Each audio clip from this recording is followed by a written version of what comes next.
optimally as it would have without a cooperative legislature. And when we say these things, some people say, are you saying there should be rubber stamp? You don't have to be rubber stamp to be cooperative.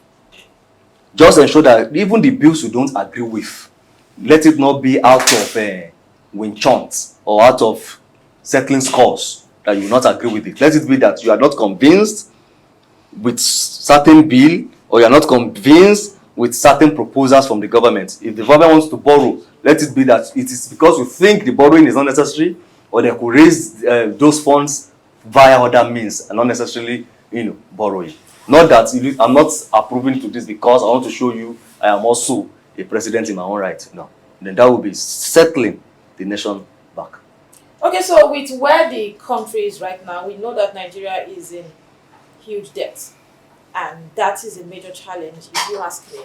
And well, we know when Tinubu was the governor in Lagos State, yes, IGR increased, and he was able to create certain agencies, which in turn he created employment for people, and of course more money for the states. But where Nigeria is right now, don't you think it's going to be like a setback for the incoming government, because it's going to be inheriting? In fact, it's not about that it's going to be inheriting. We already know what kind of shoe he's stepping into.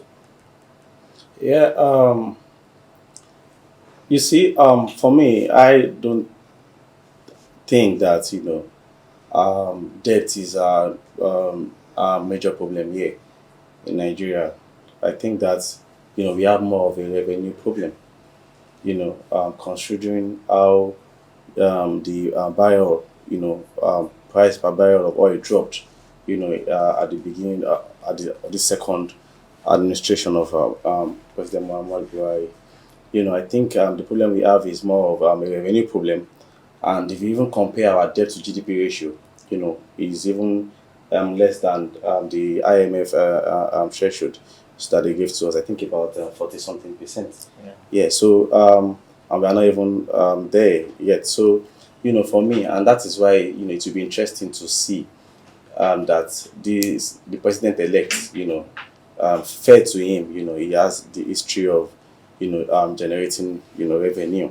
He did it in Lagos State, from I think about he raised the revenue by about 800%, as governor in 8 years. So it will be very, very nice to see how that will play out at the national level, because I strongly believe that if we can increase our revenue, he talked about gas, he talked about competing with Russia, in his manifesto with the gas, and you can see what Buhari is even doing with the AKK pipelines like that. So I think that revenue is the major problem for us, and I'm optimistic that the president elect will do justice to that in based on his record.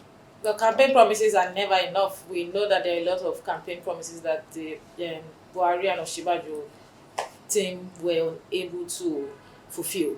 So being optimistic is okay, having high expectation is okay, but with the reality on ground, let's talk about insecurity too. Because there's little that can be done when the people are insecure. There's little that can be done when infrastructures are suffering to be completed or maybe done in some cases. There's little that can be done when we are still suffering of power supply and all of that. But speaking about insecurity now, yes, the vice president-elect was governor of Borno State, and yes, he did so much in his capacity. But the North still has a long way to go when it comes to security. And it doesn't just end with the North. Go to the Southeast, the same thing is happening. Southwest, people are struggling to close their eyes at night because people are not sure what to expect. So when we make this money, if it comes with all of the ideas, brings the best hands to working with him as a team, how do we put a balance to securing the life of the people, which is supposed to be the number one duty and responsibility of the president? Yeah, I think I want to start with the development that President Muhammad Buhari has brought to the military. Just recently, I saw them launching a kind of defense system, and we never had that before. In fact, the what we had then was a machine that was already archaic, and the one they brought in is like almost the recent one that is used globally. I've forgotten the name right now, but with I think that the way to go, is what everybody has been saying, and I believe strongly in it with state policing. I think Asiwaju Bola Tinubu, when he was governor, he introduced the I think IRS, Yeah. to Lagos State, and if you have looked at the history of Lagos State governors following a particular guideline in ruling the state, you can see that just recently they introduced the what they call them, the neighborhood watch. So I always like to to look at what you have done, in the past, and be optimistic about what you do in the future. If you can give us, state policing, so that for example, when a Komolafe that is from Lagos State, for example, is a police officer in Lagos State, they know your house. You understand? If you do something terrible for anybody, you can be easily fished out. If a Mustafa that is from Kano, does something bad, they'll fish you out immediately. So I think that that's the way to go, because what we have now is, a lot of people commit a crime in a certain place, and before you know it, they are already off to another place, and the corruption is in the system. The system is very, very corrupt, that you might not even get a way, to fish those people out, because the system it fights back in some certain ways. So, I think that with the history of the president-elect, I expect him to also, introduce the state police, where for Nigeria, for the security apparatus of Nigeria, and also, continue arming the military, continue motivating them, because when you look at the welfare of these military officers, I think that it has to be looked into. Even the police officers that we have in our country, a policeman is easily asking for 100 naira on the streets, of Bayelsa, in the street of Oyo. So these guys, we need to do more about their welfare, about their family, families, because these guys are the ones that protect, and we need to do a lot of training, for these guys. So I think that I will expect the president-elect to look into these issues, the welfare of the police officers, of the military equipment, to maybe in form of artillery, to the military guys, and that's the way to go. If you can achieve these things, I think that security issues will be a thing of the past. Okay, so you've just spoken on security, and can we talk about education legendary? What do you think Asiwaju would do differently? ASU strike was a major mess, and no matter how much you want to score President Muhammadu Buhari, you would agree with me that that single that strike that lasted for 8 months did a lot of harm. As a matter of fact, it was one of the things that were used to instigate the students against this administration, because it affected everybody, both the students and even their parents, having your children stay back at home for 8 months. But he had made some promises during campaign. What is the way to go, and what are the likely possibilities of what an Asiwaju can do to make the education sector better? You see, some challenges or problems are like viruses. They mutate. So solutions that was applicable or effective in the 60s, in the 70s, may no longer solve that problems now. That is why you can see scientists kept bringing vaccines for COVID, The days of free lunch may sadly be over. Fortunately or unfortunately.